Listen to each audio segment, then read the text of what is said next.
Hello বন্ধুরা, সবাই কেমন আছে? আশা করি সবাই ভালো আছে। তো আমার সকাল থেকে আমার মুডটা একটু খারাপ, কারণ আমার দেখছি প্রোফাইলে দেখি কোথা থেকে একটা কি ইস্যু চলে এসেছে। তো এটাকে আমি মানে রিপোর্টে গিয়ে করেছি, আমি দেখি কি হয়। ফেসবুক যদি ইস্যুটাকে ইয়ে করতে পারে তো ভালো, না হলে আবার আমাকে নতুন করে প্রোফাইল করে পেজ খুলতে হবে, কোনো করার নেই। দেখি ভগবান কি করে আমার সাথে। তার মধ্যে রান্না করতে করতে ফ্লিপকার্টের দুটো অর্ডার এসেছিলো, তোমাদের সঙ্গে পরে শেয়ার করব।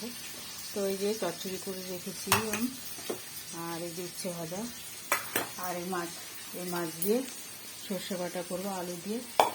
তো রান্নাটা কমপ্লিট করতে করতে চলে গেছিলাম ফ্লিপকার্টে ডেলিভারি নিতে। আর বাইরে চলছে সকাল থেকে বৃষ্টি, ঝিপির ঝিপির এখনও পর্যন্ত, বিরক্তি লাগছে। তো চলো বন্ধুরা, রান্নাটা তাড়াতাড়ি কমপ্লিট করে নিই। বাই সবাই।